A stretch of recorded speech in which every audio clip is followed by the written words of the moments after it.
Bom dia, irmãos, graça e paz do Senhor a todos. É uma alegria voltar aqui, estive há alguns anos e talvez poucos recordam, mas para mim foi uma experiência, sem dúvida alguma, de muita alegria e satisfação poder estar com os irmãos naquela ocasião e voltar desta vez para ministrar esta aula que é magna só porque trata da obra magna, que obviamente é a base da nossa escola bíblica, que é a Sagrada Escritura, mas que sem dúvida alguma não é magna por aquele que traz essa aula, como o nosso irmão falou, somos apenas servos que Deus eventualmente usa quando nós nos expomos a isso. Fiquei muito feliz com o convite que a igreja me encaminhou, e aí, não apenas pelo privilégio de estar aqui, mas também pelo desafio de trazer essa palavra, que, sem dúvida alguma, é uma palavra muito importante nos dias de hoje. Eu gostaria que o nosso irmão pudesse me ajudar e me respondesse, ou nos permitisse responder inicialmente, que desafios, afinal de contas, são esses que, eventualmente, nós podemos perceber, e podemos mesmo, porque, afinal de contas, todos nós convivemos com essa realidade no nosso dia a dia.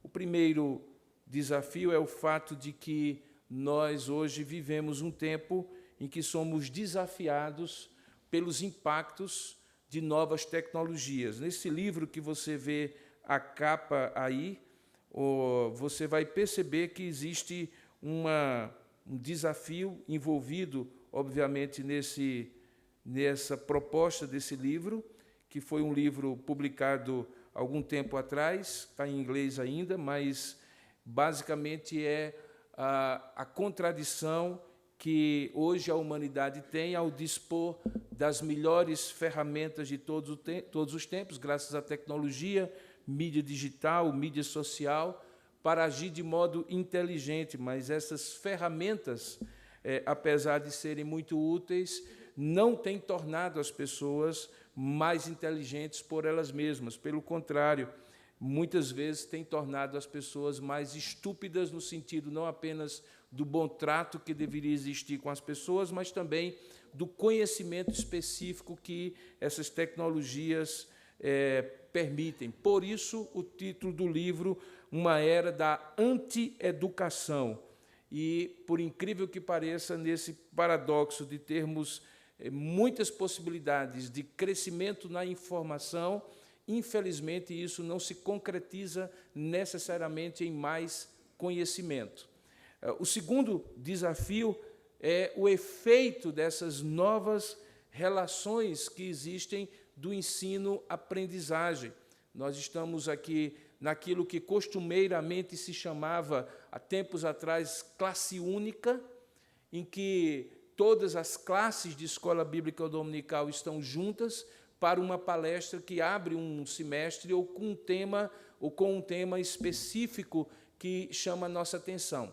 Mas nós sabemos que, cada vez mais, esse processo que nós estamos aqui, embora seja mais confortável para muitos de nós que fomos criados nesta relação de ensino-aprendizagem, alguém que nos ensine e nós que, eventualmente, vamos aprender, não é essa necessariamente a realidade das novas gerações e até mesmo as nossas próprias realidades. Essa turminha que está aí entrando e que hoje é muito mais capaz de aprender por si mesma nas mídias sociais, tem estabelecido uma nova relação de ensino-aprendizagem.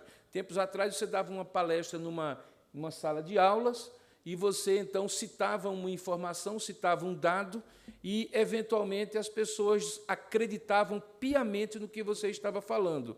Hoje, elas olham no smartphone, vão no Google e, então, conferem se a informação que você ofereceu, de fato, é a verdadeira, de fato, é crível.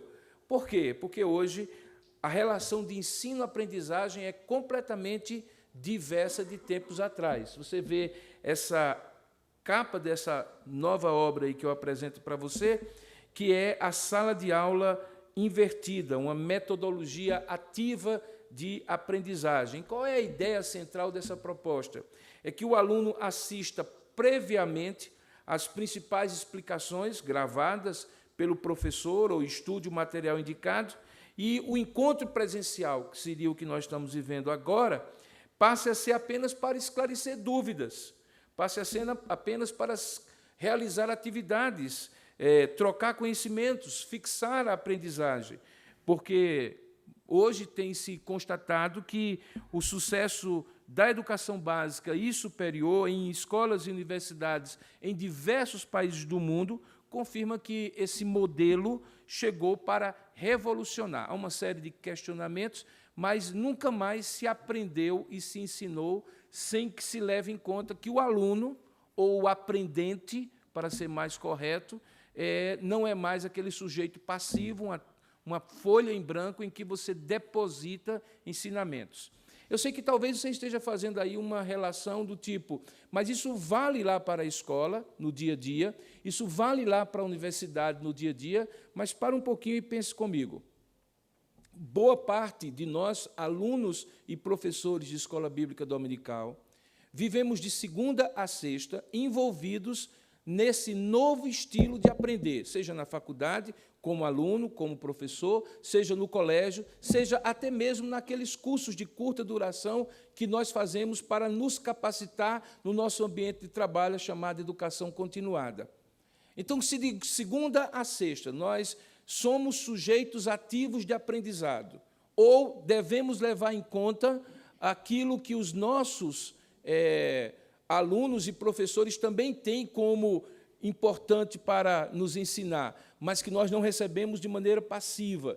Questionamos, perguntamos, pesquisamos antecipadamente, porque, por uma hora e meia da escola bíblica dominical, nós iríamos retroceder algum tempo atrás e imaginar que mentes que são treinadas no dia a dia para aprender dessa nova maneira de ser, aprenderiam de uma maneira mais de alguns anos atrás. Eu creio particularmente que esperar que hoje as pessoas aprendam como aprendiam quando eram crianças e frequentavam a escola bíblica dominical não é razoável.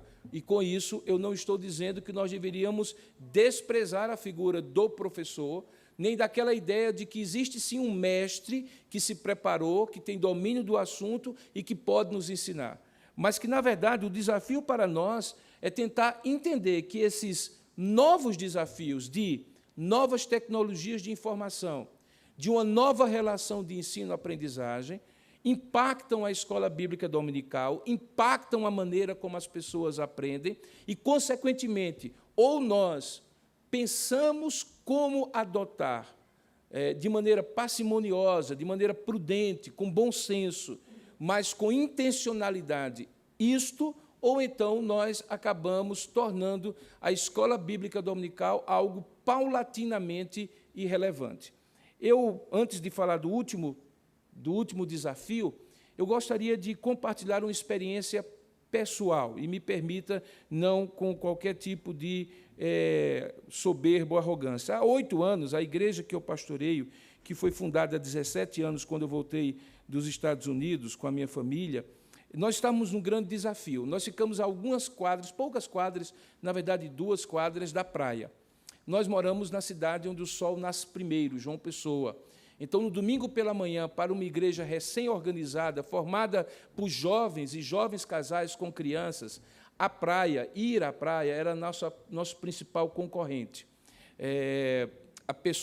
Havia pessoas ali que não tinham, obviamente, a tradição de consagrar todo o dia do Senhor para o culto, para a adoração, e essa era uma realidade, nós não tínhamos como fugir. E, no conselho da igreja, nós começamos um debate sobre como ter uma escola bíblica dominical, se no domingo pela manhã as pessoas chegavam na igreja, eventualmente já com o maiô por baixo da roupa, pronto para, quando terminasse o culto, correr para a praia. Ou algumas até mesmo com roupas já de praia. E, resultado, nós tínhamos, então, um grande desafio ali. E nós discutimos, os presbíteros foram para um lado, nós pastores, vamos fazer aos sábados, vamos fazer durante a semana, vamos fazer cursos. Talvez a escola dominical morreu, talvez a escola dominical precisa ser reciclada, e uma série de outras discussões, até que um presbítero disse assim: irmãos, a igreja presbiteriana não é boa em milagres. A igreja presbiteriana não é muito boa em outras coisas que outras igrejas são. Se tem uma coisa que a gente é respeitado, é no ensino. Se a gente abrir mão daquilo que é o nosso diferencial competitivo, pensando em termos administrativos, o que nos restará? Aquela palavra me soou como um desafio. E então eu propus ao conselho que nós formássemos um conselho de educação cristã. Que nós convidássemos algumas pessoas que, assim como vocês estão, na escola bíblica dominical, mas são docentes, são pedagogos, são educadores no dia a dia, e que pudessem oxigenar e pudessem desafiar o conselho e os pastores da igreja a pensar na escola dominical não como a escola que nunca diploma, não como a escola que nunca certifica, nunca como a escola, não mais como a escola que nunca tem uma cerimônia de formatura, que nunca se conclui um curso, que você fica estudando os mesmos assuntos da mesma maneira, anos a fio, de modo que apenas e tão somente cumpre um lugar na liturgia dominical das famílias. E aí nós começamos a trabalhar com isso. Na ocasião, irmãos, nós tínhamos, no domingo pela manhã, e aí eu quero que os irmãos entendam um contexto. Normalmente, igrejas com mais tempo de vida como essa, têm no domingo pela manhã o seu principal culto. E no domingo à noite, um culto bem frequentado, mas não tanto quanto o domingo pela manhã, por conta de toda a tradição americana que nós recebemos pelos missionários e assim por diante. Mas numa igreja nova, plantada, iniciada com pessoas que nem crente eram, que foram evangelizadas, começaram a caminhar com Deus.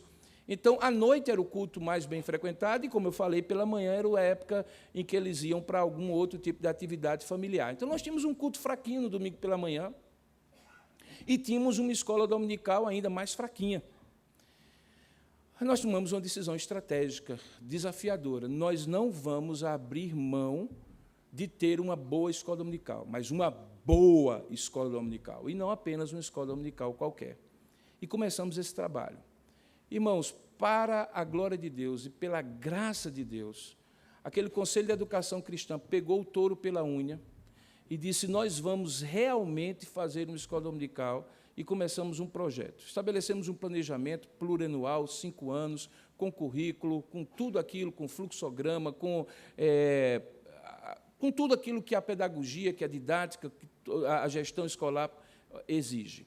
Estabelecemos critérios para escolha de professores, ementa de disciplina, tudo como uma escola. E começamos a colher frutos. Se você tiver a oportunidade, já está convidado a ir, João Pessoa, a algum lugar, algum momento, além da praia, eu lhe convido a ir também na igreja de Tambaú, no domingo pela manhã. Vá à praia no sábado, mas não no domingo pela manhã. E você verá, pela graça de Deus, uma igreja que descobriu que a escola bíblica dominical pode ser melhor, sendo diferente, sem abrir mão dos seus valores. E é isso que nós temos experimentado nos últimos 5 anos, pela graça de Deus. Hoje, o nosso principal culto é o domingo pela manhã. Nós estamos com um problema terrível de espaço, porque não há classes para todo mundo. Nós estamos dinamizando o trabalho com as crianças, juniores, adolescentes, jovens e, principalmente, adultos. E, por conta desse interesse, surgiu algo maravilhoso, que foi o Instituto Kuyper, uma iniciativa de formação de liderança na igreja, que hoje está sendo conhecida em muitos lugares do Brasil, como uma proposta de trazer bons professores visitantes, junto com bons tutores locais, e formar líderes para a igreja e também para a comunidade da cidade, por conta de uma decisão, que nós poderíamos ter a melhor escola bíblica dominical de maneira diferente e ainda melhor do que ela, historicamente, sempre foi. O desafio, portanto, era o desafio de não abrir mão daquilo que a escola bíblica dominical que a educação cristã mas encarar de frente os desafios. E, como eu coloquei aí, o primeiro deles, o impacto de novas tecnologias de informação. Elas estão aí, nós precisamos entender por que é e como elas nos impactam. O que significa, por exemplo, a gente ter um sistema híbrido de escola dominical, em que você tem uma plataforma, seja Moodle ou qualquer outra, em que o aluno pode, durante a semana, já acessar o material, já baixar o conteúdo, ter o seu material pronto e interagir em fóruns depois da aula, até a próxima aula da Escola Bíblica Dominical, juntando esse desafio de uma nova tecnologia com uma boa didática, uma boa pedagogia, um bom ensino presencial. Esses efeitos das novas relações, pode passar o próximo slide, os efeitos das novas relações de ensino-aprendizagem, tentando mostrar aos professores que aquele papel do suposto saber, de quem ensina, como tendo todo o conhecimento, é um papel hoje que cada dia mais questionado, porque as pessoas têm acesso à informação. Eu sou de uma época, eu tenho 30 e alguns anos de pastorado, então eu sou de uma época em que membro da igreja vinha até mim para perguntar uma informação ou tirar uma dúvida doutrinária e, eventualmente, ele ia e conferia o que eu havia dito com alguém mais, com algum grande iluminar da teologia ou da exegese. Hoje, quando um aluno da Escola Bíblica Dominical ou quando um membro de uma igreja vem a qualquer um de nós pastores perguntando, ele já escutou, ele já assistiu, ele já pesquisou, ele já teve acesso a vários doutrinadores, a vários teólogos, a várias pessoas competentes e capazes sobre o mesmo assunto, de modo que hoje nós nos sentimos muito mais como uma segunda opinião do que como a primeira. Essa relação de ensino-aprendizagem mudou, não há como evitar. Quando eu comecei há 30 anos ensinando em igreja, você falava para um público, mesmo um público qualificado de uma igreja como esta, para alguns mestres e alguns menos ainda doutores. Hoje, em qualquer igreja presbiteriana de classe média como essa, de classe média alta, como é o perfil da minha igreja, você tem ali 40, 50, 60 mestres dos seus 28, 30 anos e alguns doutores com menos de 40 anos de idade. Porque o perfil do nosso público também mudou, a exigência mudou. E, consequentemente, as relações de ensino-aprendizagem também mudaram. Mas, queridos, é nesse último aspecto que eu gostaria de centrar a minha exposição de hoje pela manhã. É que, mais do que tecnologias de informação, mais do que relações de ensino-aprendizagem, hoje nós temos desafios para a escola bíblica e para a educação cristã relacionados a novas temáticas. Temos ainda uma grande necessidade de ensinar teologia e doutrina bíblica, porque, apesar de muita informação, nunca se teve tanta ignorância teológica como nos dias de hoje. Até por conta de um processo em que as pessoas leem cada vez menos, de maneira mais rasteira. É só você comparar uma revista de circulação semanal de 20 anos atrás, ver a quantidade de páginas sobre um tema, e você ver hoje a quantidade de páginas que esse mesmo tema tem numa revista semanal, quando as pessoas leem ainda impresso em revista, quando não apenas dão uma olhadinha ali, rapidamente, no Universo Online, no UOL, numa Globo.com, alguma coisa desse tipo. Então, apesar de nós termos, sim, uma grande necessidade de continuar aprofundando os fundamentos da fé, da teologia, da boa doutrina, da boa fé reformada, da qual nós somos herdeiros, porque há uma ignorância muito grande sobre esses assuntos. No entanto, nós temos hoje novas temáticas. Os nossos jovens, adolescentes, jovens casais, vivem na necessidade de discutir, à luz da Escritura Sagrada, temas contemporâneos que, tempos atrás, eram pacíficos, que não havia necessidade de qualquer tipo de orientação, porque eram pressupostos básicos. E aí nós temos tanto temas de natureza ética, os grandes temas que hoje estão sendo discutidos no Brasil, e que precisam de ser recebidos com um jogo de luz, de foco sobre eles, à luz da Escritura Sagrada, mas também de outros assuntos que estão sendo cada dia mais trazidos para que a igreja diga o que acha sobre isso. para que a igreja indique aos seus jovens, aos seus membros, qual é a posição bíblica sobre isso. Então, nós temos necessidade, sim, da teologia, da doutrina, continuamos fazendo isso, porém, precisamos cada vez mais dessa doutrina e dessa teologia aplicada às realidades contemporâneas. Porque a educação também mudou, irmãos, lá fora.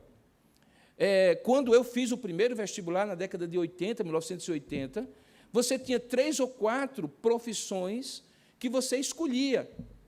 Hoje eu tenho um certo dó desses adolescentes hoje, que vão fazer Enem, a quantidade de cursos diferentes que eles têm que optar.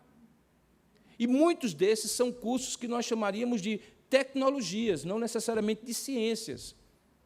E eu entendo que você sabe a diferença de tecnologia e ciência, quando a tecnologia é ciência aplicada. Então, de alguma maneira, isso tem influenciado o estudo da Bíblia. As pessoas não querem apenas estudar a Bíblia, e devem querer, e nós precisamos oferecer com bom conteúdo, com boa profundidade, mas, por outro lado, eles querem entender o que a Bíblia tem a dizer sobre isso, sobre aquilo e aquilo outro. E, nesse aspecto, isso muda completamente, porque nos traz desafios de novas temáticas para a igreja e para a educação cristã. Posto assim, em termos de desafios, eu gostaria de propor, nesse aspecto dos temas, aquilo que eu chamo de visão integral do conhecimento de Deus. Eu vou pedir licença aos jovens que estiveram ontem no nosso encontro, quando eu pude compartilhar um pouco. Se vocês se virem vendo a mesma coisa de ontem à noite, não é por mera coincidência, é parte do mesmo conteúdo. No meu pensamento, a igreja tem um propósito. E o propósito, quando Paulo coloca, de anunciar todo o conselho de Deus, é sintetizado em um aspecto. A igreja precisa mostrar que conhecer Deus, é o próximo slide, é o propósito da existência humana. Onde, seja a melhor universidade, o melhor curso, o melhor professor, a melhor relação de ensino-aprendizagem, a melhor tecnologia, você pode, numa semana típica em Brasília, dizer assim: eu vou aprender sobre como conhecer Deus como sendo o propósito da minha existência na Terra, se não for numa igreja. Onde? Na faculdade? No colégio? Não. Então, se tem algo que só nós podemos ensinar, é algo que só nós deveríamos ensinar, no sentido de ser o próprio centro da nossa temática. E qual é o centro da nossa temática? Conhecer Deus é o propósito da existência humana. Todas as derivações que nós pudermos colocar numa grade curricular de educação cristã na igreja devem convergir para esse sentido, de que nós deveremos ensinar, seja sobre o que for, para que as pessoas saibam que conhecer Deus é o propósito da existência humana. E, nesse aspecto, nós somos absolutamente confessionais, porque todos aqui sabem qual é a primeira pergunta do breve catecismo. Qual é a primeira pergunta do breve catecismo? Qual é o fim principal do homem? Qual é o fim principal do homem? O fim principal do homem é conhecer Deus como o propósito da sua existência.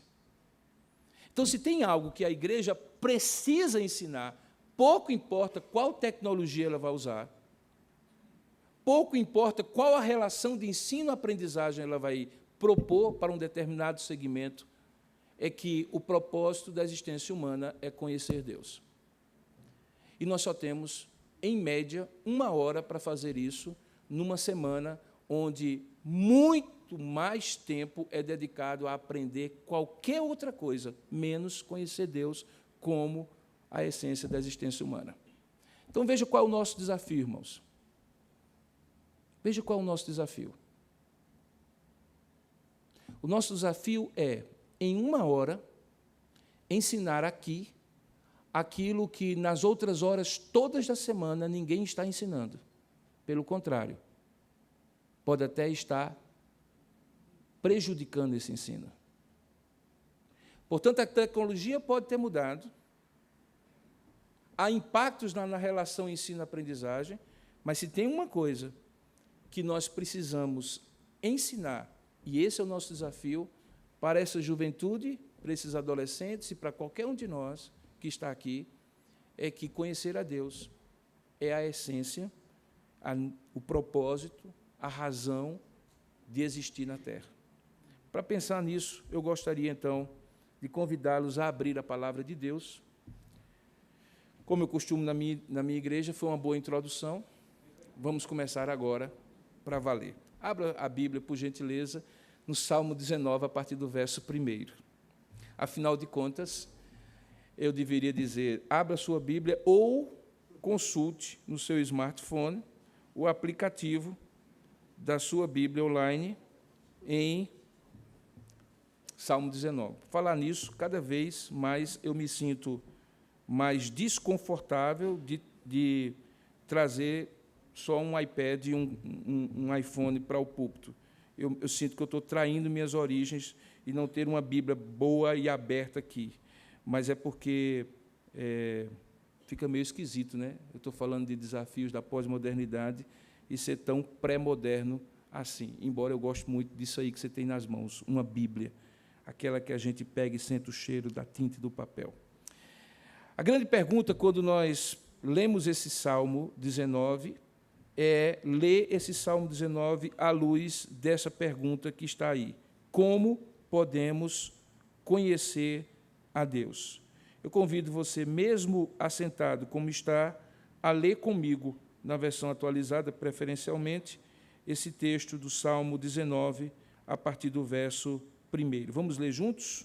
Se você tiver a sua Bíblia na versão atualizada, eu gostaria que você lesse comigo. Eu estou aqui procurando na minha, e já estou enrolado aqui, porque eu nasci analógico, eu estou virando digital agora.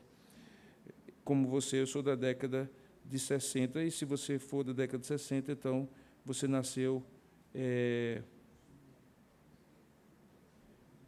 analógico, e você só digital agora. Vamos lá, juntos? Salmo 19. Vamos ler juntos? O que é que diz aí? Os céus proclamam a glória de Deus, e o firmamento anuncia a obra de suas mãos. Um dia discursa a outro dia, e uma noite revela conhecimento a outra noite. Não há linguagem, nem há palavras, e deles não se ouve nenhum som. No entanto, por toda a terra se faz ouvir a sua voz, e as suas palavras até aos confins do mundo. Aí pôs uma tenda para o sol, o qual, como noivo que sai dos seus aposentos, se regozija como herói a percorrer o seu caminho. Principia numa extremidade dos céus, e até a outra vai o seu percurso, e nada refoge ao seu calor. A lei do Senhor é perfeita e restaura a alma. O testemunho do Senhor é fiel e dá sabedoria aos simples. Os preceitos do Senhor são retos e alegram o coração. O mandamento do Senhor é puro e ilumina os olhos. O temor do Senhor é límpido e permanece para sempre. Os juízos do Senhor são verdadeiros e todos igualmente justos.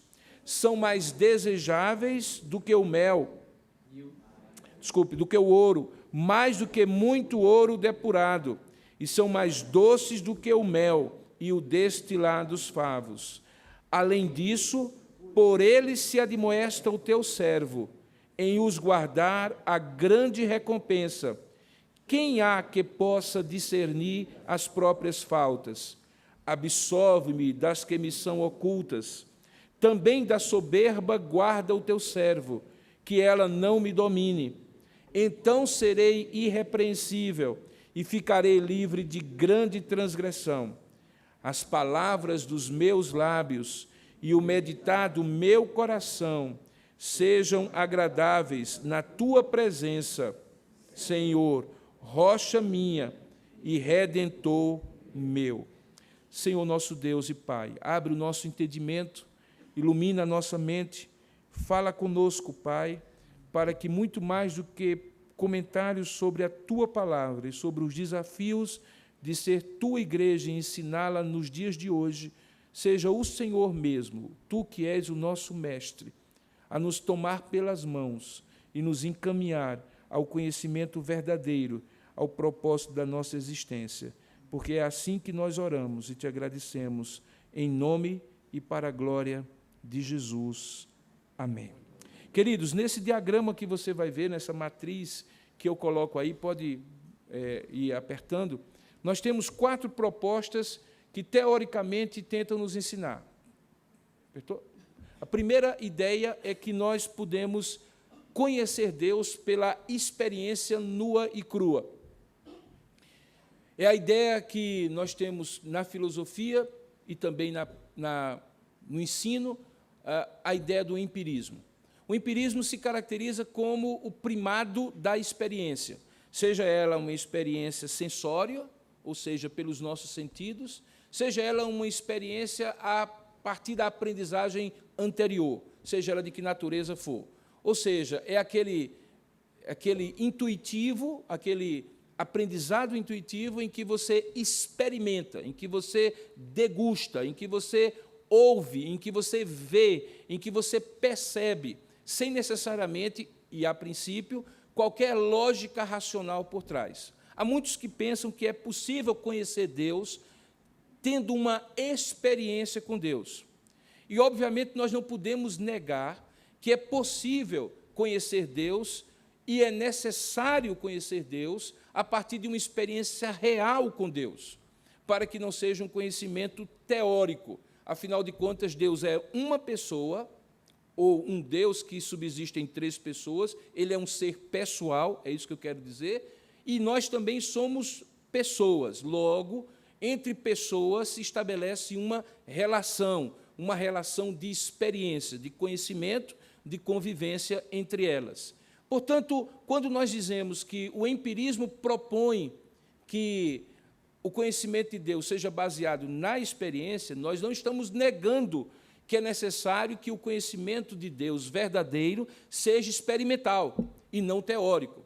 O que nós estamos dizendo é que a ideia do empirismo, de que é possível e é necessário e é suficiente, mais do que qualquer outra coisa, suficiente e exclusivo, a partir de uma experiência sem nenhum conhecimento prévio, é uma ideia perigosa pela carência, pela ausência de um critério objetivo que estabeleça para aquela experiência se ela é verdadeira ou não. Em outras palavras, o que eu estou dizendo é que se alguém agora, de repente, dissesse ou levantasse aqui nessa assembleia e dissesse para mim: pastor, ontem eu tive uma experiência com Deus, e narrasse essa experiência com Deus, ou essa suposta experiência com Deus, e essa experiência com Deus, pelo conhecimento prévio que eu e você tenhamos, não se condiz com a palavra de Deus, por exemplo, que nós sabemos que é a nossa regra de fé e prática, por ser uma experiência, e porque naquela pessoa, ou para aquela pessoa, essa experiência é o primado absoluto, eu não teria como negá-la, porque é a experiência dela. O empirismo entroniza a experiência acima de qualquer critério objetivo que diga se ela é verdadeira ou não. Eu senti, eu vi, eu sonhei, eu tive uma visão, eu me encontrei, eu vi. Todas essas expressões que são ou podem ser verdadeiras, no entanto, não têm como ser objetivamente aferidas. Então, quando alguém propõe que o empirismo, que a experiência como tal, seja capaz de me fazer conhecer Deus, ela, na verdade, está dizendo assim: eu não preciso de nenhum critério objetivo para conferir se esse conhecimento é verdadeiro ou não. Portanto, o empirismo não nos serve porque ele não estabelece verdade, ele estabelece experiência. Ele estabelece que aquilo foi verdade para aquela pessoa, mas não é uma verdade que pode ser generalizada para todos. E se não é verdade para todos, possivelmente não é uma verdade de Deus, porque Deus, obviamente, deseja ser conhecido por todas as suas criaturas. Como crítica ao empirismo, ao longo da história do pensamento humano, e aí é o próximo slide, o próximo quadrinho, vem a ideia racionalista, de que não é a experiência, mas a razão que estabelece a maneira de conhecer Deus. Na Idade Média, dentro da teologia, da história da Igreja, o racionalismo teve um nome, chamado escolasticismo. Os escolásticos eram teólogos que achavam que, sob a influência de Aristóteles, eles poderiam, da filosofia grega, conhecer Deus por meio de argumentos racionais. Argumentos esses que poderiam fazer para eles ter um conhecimento pleno de Deus. O grande problema, semelhantemente à experiência, é que a razão, muitas vezes, pode nos confundir. Nós podemos ter certeza de determinadas coisas a partir das informações que nós temos hoje e descobrir que estamos errados amanhã a partir de novas descobertas e de novos conhecimentos, porque a razão trabalha em cima de informações para estabelecer verdades, mas essas informações, eventualmente, podem mudar.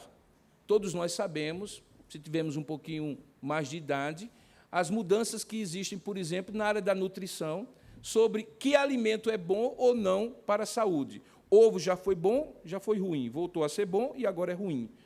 Ovo de um jeito é bom, de outro jeito já não é, de repente mudou tudo. Café, da mesma forma. E aí vai. Na verdade, o racionalismo, que é a base do conhecimento científico, embora para todos nós que fomos criados neste mundo racionalista, moderno, digamos, a partir da Revolução Científica, temos a impressão de que, uma vez que aquilo faz sentido para a nossa cabeça, deve ser verdade. Mas há muitas coisas que fazem sentido para a nossa cabeça e não são verdadeiras, ou se provam falsas. Portanto, tentar conhecer Deus a partir do meu raciocínio lógico e racional é uma aventura tão falha quanto querer conhecer Deus a partir de uma experiência empírica, sensória. E aí eu fico numa situação que é muito mais característica desse tempo de hoje. É que, nem pela razão, nem pela experiência, essa coisa de conhecer Deus é um absurdo, é impossível. E aí vem essa terceira proposta, que é o que eu chamo de existencialismo pós-moderno, que diz basicamente assim: larga disso, tenha a sua opinião, não tente prová-la, o outro vai ter a dele, também não tente prová-la, porque qualquer tentativa de provar, seja pela experiência ou pela razão, é completamente absurda, porque as coisas são absurdas, a vida é absurda, viver é absurdo. Logo, deixa para lá, viva a vida louca. Se você for hoje num ambiente de universidade, o relativismo, que é uma das consequências dessa ideia existencialista, vai lhe dizer o seguinte: não existe a possibilidade de ter um conhecimento real e objetivo sobre as coisas. Se eu nasci no mundo moderno, em que no mundo moderno as coisas eram assim, porque a razão ou a experiência me provavam que assim eram, no mundo pós-moderno, não há razão, não há experiência, não há verdade, não há sentido, não há lógica. Há só a existência, enquanto valer a pena. Quando não valer a pena, como propunham os existencialistas, morra. As novas gerações estão sendo ensinadas assim, de maneira sutil, através de todo o ensino que faz com que a vida perca completamente o seu sentido. E esses jovens e essas novas gerações estão, no domingo pela manhã, aprendendo com você, que é professor, ou com você que ensina na escola dominical, partindo você de um pressuposto anterior, de que existe verdade, para um público que, durante a semana toda, aprende que não existe verdade, e que não é possível conhecer, que não tem sentido conhecer. E você está partindo de um pressuposto, eles estão vindo de outro pressuposto, e aí você entende, porque, mesmo na escola dominical, tem gente que está assistindo a sua aula com cara de paisagem. Aquela cara aparentemente sábia de quem coloca a mão no queixo e fica olhando e dizendo assim, mas isso não faz sentido nenhum para mim.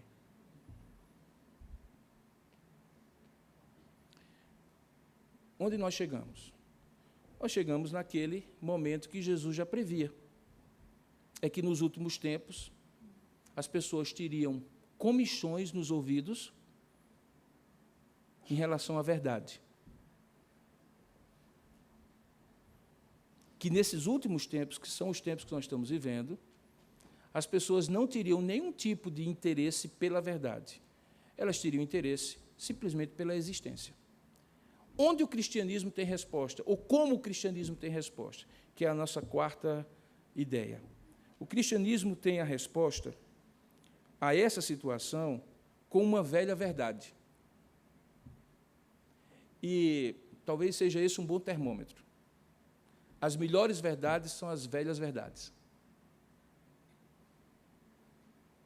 E todas as vezes que você ouvir um bom professor, um bom pregador ensinando, você vai identificar velhas verdades no que ele ensina, particularmente se ele for bíblico. A Bíblia ensina que não é a razão que leva o homem a conhecer Deus, que não é a experiência que leva o homem a conhecer a Deus, que sim existe um sentido em conhecer a Deus, e que o sentido é porque Deus baixou para ser conhecido ao homem. E o nome disso se chama revelação. A revelação é a resposta de Deus para a pergunta: como eu posso conhecer Deus? Eu só posso conhecer Deus se Deus se deixar conhecer por mim. Essa é a definição básica de revelação.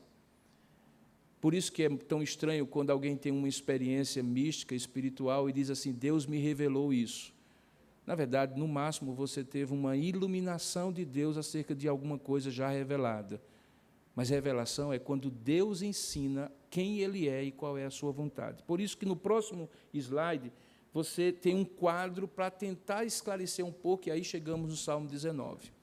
O que nós chamamos de revelação progressiva, na verdade, tem dois aspectos. Uma revelação geral, e eu não estou ensinando coisa que você já não aprendeu aqui nessa igreja, e uma revelação específica. No Salmo 19, você encontra, do versículo 1 ao versículo 6, que você leu comigo, a descrição daquilo que nós chamaríamos de revelação geral, ou a revelação natural, ou a revelação que é possível perceber na natureza. É uma revelação que Deus faz a todos e a qualquer um, na qual o conhecimento de que Ele existe, o seu poder e a sua glória são acessíveis a todos. Razão porque, quando Paulo escreve aos Romanos, dizendo que a ira de Deus se revela contra todos, e diz que esses todos são por isso indesculpáveis, a razão é porque eles, conhecendo a verdade, detêm a verdade pela injustiça. E de que verdade ele estava falando? O texto de Romanos diz, de que Deus é passível de ser conhecido pela revelação dos seus atributos, bem como do seu eterno poder, nas obras que Ele criou. Os céus proclamam a glória de Deus. O firmamento anuncia as obras de suas mãos. Não há linguagem, mas um dia discursa outro dia. E se você tivesse a oportunidade de ver o Antigo Testamento, quando traduzido na língua grega, na famosa versão dos 70, Septuaginta, você veria que os termos que são usados lá para proclamar, para anunciar, para discursar, são os mesmos que o Novo Testamento falam de proclamação do Evangelho, anúncio do Evangelho, pregação do Evangelho. Ou seja, a natureza evangeliza, em outras palavras. Tornando, então, que mesmo um muçulmano, um ateu, um agnóstico, um católico, um protestante, um espírita, absolutamente qualquer um, olhe para a natureza e saiba que existe um Deus maior do que o universo, que revela no universo a sua glória e o seu poder. Eu fiz uma comparação, que não é minha, é de Francis Schaeffer, com os jovens ontem à noite, que se por acaso nós estivéssemos circulando no ambiente dessa igreja, desse lugar da igreja, e encontrássemos um relógio, um instrumento que todos nós sabemos e conhecemos, mas essa pessoa desconheceria esse relógio e encontrasse aquilo e percebesse que aquele lugar ou aquele objeto serve para marcar o tempo, e abrisse e visse o mecanismo daquele relógio, como ele é complexo, um mecanismo mecânico mesmo, um mecanismo de articulações ali mais complexas, certamente a pessoa não olharia para aquele relógio e diria assim, que coisa, né? Apareceu. Porque a complexidade daquele instrumento levaria a pessoa a deduzir, tem alguém tão inteligente ou mais inteligente que criou esse relógio. O universo é o relógio, com uma complexidade infinitamente maior do que uma fabricação humana, mesmo uma fabricação suíça, diga-se de passagem. Olhar para o universo é olhar para esse relógio de Deus e ver que esse Deus criou esse mecanismo perfeito. E, diga-se de passagem, isso só é possível se você crê que Deus existe. Porque, se você não crê que Deus existe, não há necessidade de fazer ciência. Nancy Pearson, no seu famoso livro, diz que a ciência surge da indagação de pessoas que criam em Deus, que se perguntavam como é que ele criou o universo e que leis existem no universo que eu possa descobrir. Por isso que a ciência, como ciência que estrutura toda a humanidade, é uma invenção a partir da sociedade, da civilização ocidental cristã, sem a qual não faria sentido nenhuma descoberta científica. Quando, então, olhamos para a revelação geral, nós olhamos para Deus, que se revela nessa natureza. Mas ela não revela quem é este Deus, qual é o caráter dele, quais são os seus atributos e como é que eu posso me relacionar com ele. Para isso, eu preciso de uma revelação específica. Em obras de teologia, você talvez escute o termo revelação especial. Eu, particularmente, não gosto desse termo, porque eu acho que, se é revelação e é revelação de Deus, ela é especial. Ela é singular, ela é única. Uma é na natureza, outra, como diz o texto, revela o caráter moral de Deus, sua vontade aos homens e o seu propósito redentivo aos eleitos. É quando, no verso 7 do texto que você leu, há uma virada no Salmo, que vinha até então falando da natureza, e aí, de repente, sem ter nem para quê, o leitor mais desatento olha e diz assim, mudou o assunto, foi? Na verdade, mudou, não. Na verdade, desdobrou o assunto como um folder, que você tem um lado e outro. Um lado é a natureza, o outro é a revelação específica que ele chama de a lei do Senhor. E ele usa vários sinônimos para a lei do Senhor e mostra vários benefícios da lei do Senhor. Ela é valiosa como o ouro, ela é doce, prazerosa como o mel, ela é pura, ela é límpida, ela é clara. E tudo isso para dizer que Deus, sim, se revela no seu caráter moral, naquilo que ele deixou registrado, inspirando homens e que nós chamamos de Escritura Sagrada.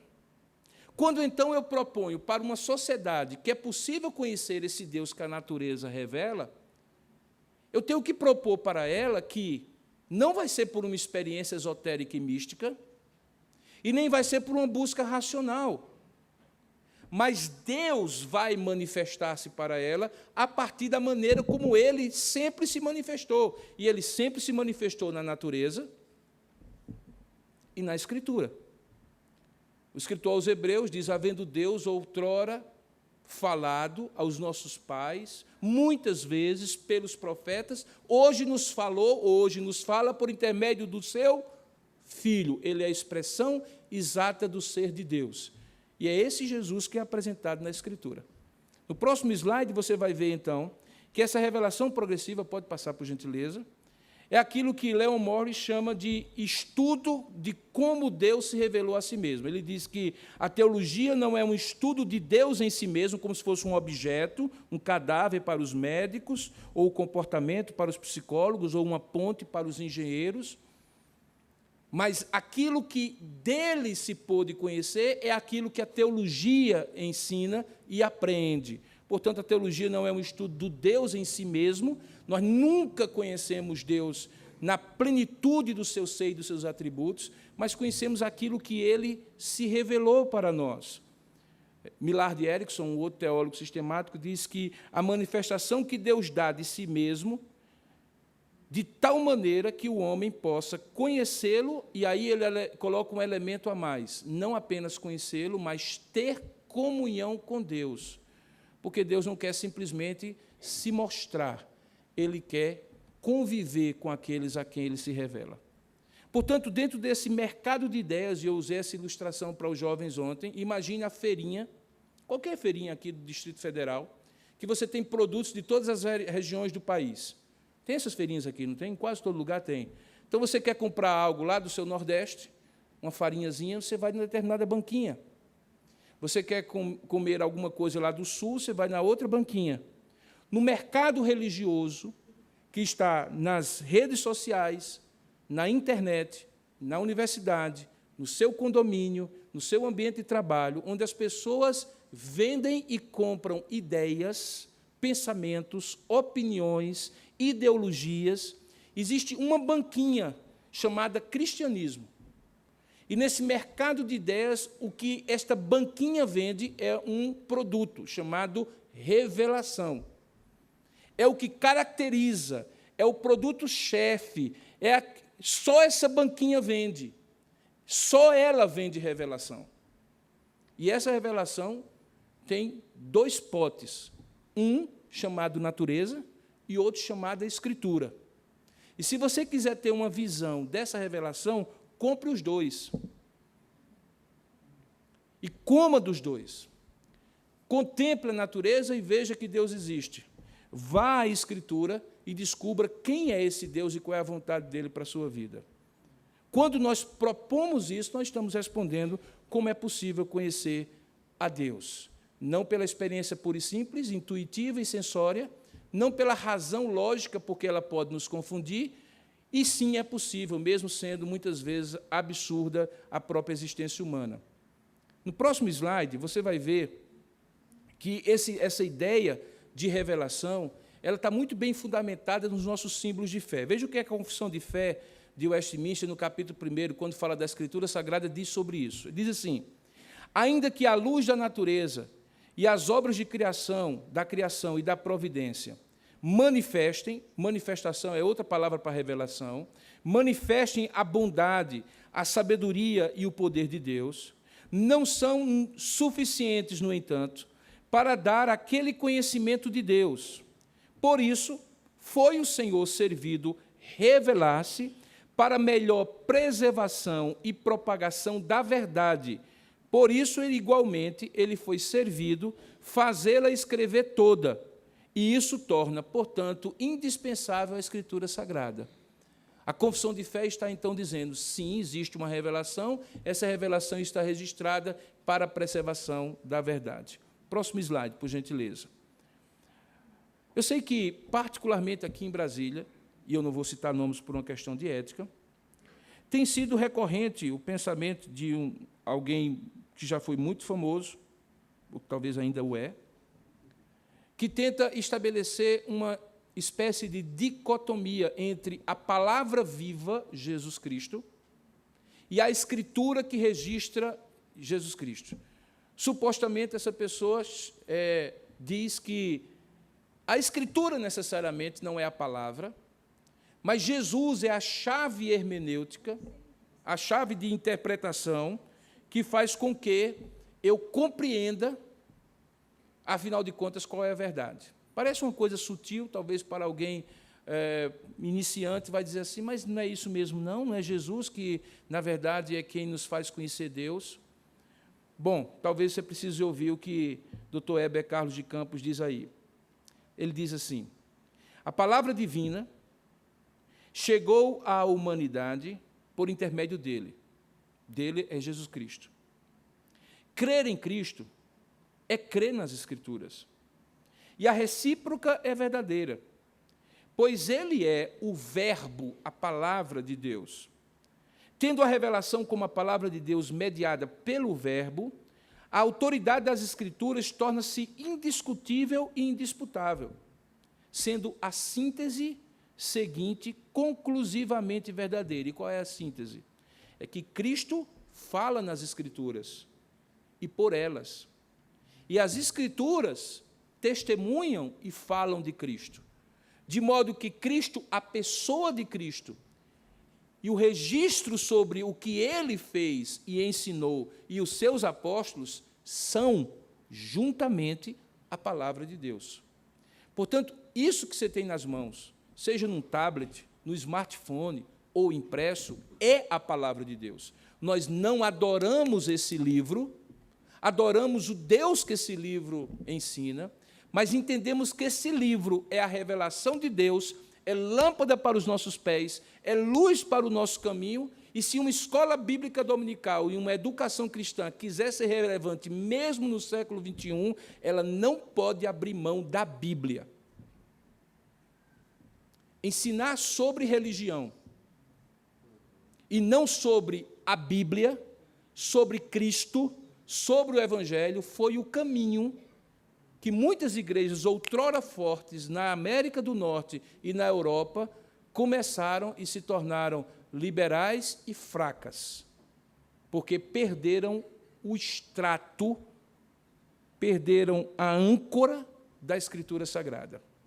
Eu sou de uma época, não sou tão idoso assim, mas eu sou de uma época, de uma cidade no interior da Paraíba, Campina Grande, uma cidade conhecida por ser fomentadora de cultura, de conhecimento e assim por diante, com várias universidades, mas que no domingo pela manhã era conhecida pelas peregrinações que havia todo domingo pela manhã de crentes com seus livros pretos, chamados Bíblia, debaixo do braço, saindo e caminhando das suas casas para as diversas igrejas que havia naquela cidade. Naquela época, o povo de Deus era conhecido como o povo da Bíblia.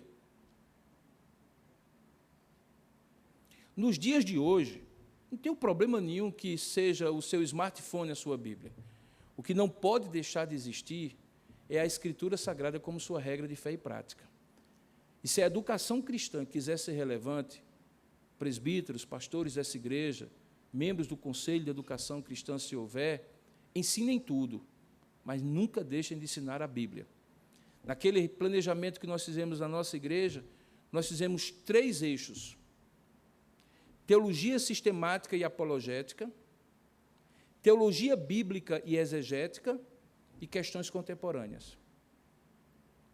Em cada bimestre, cada 8 semanas, que é o curso básico que a gente oferece na escola dominical, pelo menos 2/3 da escola dominical está estudando a Bíblia mesmo, abrindo, olhando o texto, entendendo o sentido e fazendo teologia e doutrina a partir daquele texto, para que as novas gerações entendam que nós não estamos trocando Bíblia por filosofia, por ética, por psicologia, por antropologia ou por qualquer outra coisa.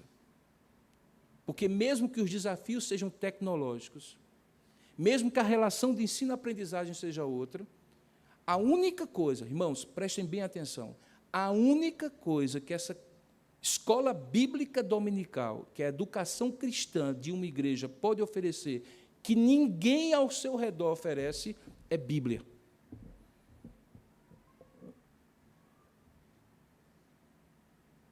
Para ensinar qualquer outra coisa, qualquer outro pode ensinar. Mas para ensinar a Bíblia, Deus deu à igreja, coluna e baluarte da verdade, a missão de ensinar. Tanto quanto nós ensinarmos Bíblia, mais forte será a educação cristã de uma igreja. Não abram mão disso. Próximo slide. Estou chegando perto de terminar, irmãos. Próximo slide, meu irmão, por favor. Aí. Veja ainda essas 2 citações. Novamente, o Dr. Heber Carlos diz o seguinte: a apropriação da verdade divina depende, portanto, de 2 ações. Uma divina e outra humana. A divina é o ato regenerador que Deus faz. E a humana é a fé que, tendo sido depositada por Deus no coração do humano, é uma resposta a essa ação regeneradora de Deus, pelo qual o homem se apropria da revelação divina. Veja, olhar para a natureza não significa se apropriar da revelação divina. Ter a Bíblia nas mãos não significa se apropriar da revelação divina. Se apropriar da revelação divina é obra de iniciativa divina, quando regenera, abre o entendimento e nos faz compreender o que está revelado. E como resposta humana, que pela fé depositada em nós, nos faz querer conhecer mais essa revelação divina. É mais ou menos nesse parâmetro que A.W. Pink, outro escritor, diz que há uma diferença vital entre perceber a transcendência do ensino bíblico, sua imensurável superioridade em relação a todos os outros escritos dos homens, e, por outro lado, ter uma experiência espiritual em nossa própria alma da sua virtude santificadora. É por isso, queridos, que você pode ter sido alfabetizado na escola bíblica dominical desde pequenininho. É por isso que você pode ser filho de crente, neto de crente, bisneto de crente, ser a 5ª ou 15ª geração de presbiteriano. E isso não vai lhe servir para nada se durante todo esse tempo você não teve uma experiência real de regeneração através da pregação do Evangelho. Na verdade, queridos irmãos, nós hoje vivemos um Brasil cada vez mais evangélico, mas cada vez mais nominalmente evangélico.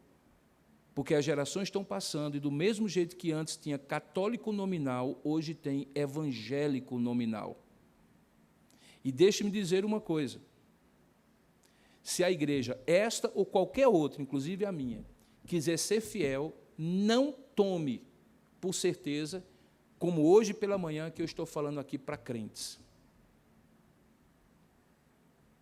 Porque é possível que haja muito membro dessa igreja, como também da minha lá em João Pessoa, que precisa ser evangelizado, que precisa ter uma experiência de regeneração, porque se acostumou com as coisas de Deus, mas se acostumar com as coisas de Deus não é ter um conhecimento regenerador de Deus na sua alma. E é isso que W. Pink fala. Portanto, quando a igreja, e esse é o segundo desafio, não deixar a Bíblia, quando a igreja se propõe a ser uma igreja que responda aos desafios como educadora cristã, ela entenda que ela precisa partir do básico. Ela precisa oferecer a cada aula a possibilidade de alguém conhecer Deus de maneira regeneradora, mesmo que ela esteja falando de um tema totalmente contemporâneo. Se o professor, se o currículo, se a ementa do curso, se a bibliografia oferecida não conduzir alguém à seguinte questão: será que eu sou salvo mesmo em Cristo Jesus? Se não conduzir à conclusão que só Cristo salva e ela precisa dessa salvação, é possível que essa aula tenha sido uma boa aula, mas ela não cumpriu a ideia de educar o homem para a justiça ou para a retidão com Deus, que começa a partir da justificação pela fé. Próximo slide, por favor. Eu estou chegando perto. A W. Pink continua dizendo: uma coisa é ser totalmente persuadido da singularidade e excelência do conteúdo da palavra. Todavia, é outra coisa submeter-se à sua autoridade e ser regulado por seus preceitos. Uma pessoa pode admirar grandemente o plano da redenção revelado nela, na Escritura, e, todavia, não ter nenhuma familiaridade com o seu poder salvador. Razão porque você pode ter teólogos com doutorado em teologia caminhando celeramente para o inferno. Aqui no Brasil. Não naqueles lugares onde a gente sabe de histórias liberais. Aqui no Brasil. Mesmo dentro de igrejas, mesmo dentro de seminários, mesmo dentro de escolas teológicas. Porque nós estamos falando de um conhecimento salvífico e não apenas teórico. Próximo slide, por gentileza. Packer, então, nesse artigo, quem precisa de teologia faz uma pergunta, que foi a pergunta que eu fiz aos jovens ontem. Espera um instante. Será realmente necessário estudar isso? Por que alguém precisa, hoje em dia, perder tempo com esse tipo de estudo? Afinal de contas, estamos ou não estamos no século XXI e não no século XIX? A teologia é ou não relevante para os dias de hoje? Houve uma época que as pessoas passavam décadas construindo catedrais. Hoje, podemos fazer com pré-moldado. Essa mesma ideia faz com que as pessoas digam assim: houve uma época em que as pessoas gastavam anos e anos fazendo teologia. Hoje, dê um Google e está resolvido. Por que uma igreja como a nossa deveria estudar isso? E aí eu volto à experiência que eu contei para vocês. Porque nós não somos muito bons em cura e milagre, sabe? Porque nesse mercado religioso só tem uma coisa diferencial que a igreja presbiteriana pode oferecer.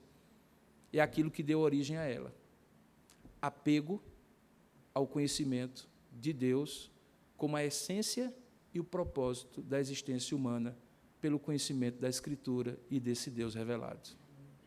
É isso que fará esta igreja e qualquer igreja nos dias de hoje ser relevante no século XXI. Cuidado com os cantos de sereia. Na época de muito mercado religioso, as pessoas começam a inventar coisas e dizer assim: vamos fazer assim, vamos criar essa programação, vamos tornar a igreja assim, assado, vamos propor isso. E eu lhes digo uma coisa: cada dia mais as pessoas buscarão igrejas sólidas no conhecimento de Deus. Não é à toa que muitos que foram alcançados pela graça multiforme de Deus em outros lugares, por meio de outras experiências e outras ênfases, no entanto, quando começam a querer conhecer mais de Deus, buscam uma igreja que ensine sobre Deus. Abram as portas. As marés de gente alcançada pela fé cristã reformada começam a vir para as igrejas sérias. E se vocês continuarem sérios como vocês são, sobre o ensino da Escritura Sagrada, sobre o conhecimento de Deus como o núcleo da existência humana, o propósito de ser gente, pode ter certeza, nunca faltará aluno para essa escola bíblica dominical, para a educação cristã que essa igreja oferecer. Não significa eternizar e fossilizar métodos. Não significa não estar atenta às novas relações de ensino-aprendizagem. Não significa não pensar melhor sobre o uso de tecnologia. Significa fazer tudo isso, mas jamais esquecer que, em termos de temática, só nós podemos ensinar o que só a nós foi dado ensinar. Por isso, essa escola é uma escola bíblica, não é uma escola qualquer. Que Deus nos abençoe e nos dê a clareza, e a essa igreja, nesse semestre que se inicia, crescer cada dia mais na graça e no conhecimento do Senhor. É o meu desejo. Muito obrigado pela atenção, pela paciência de vocês. Deus os abençoe.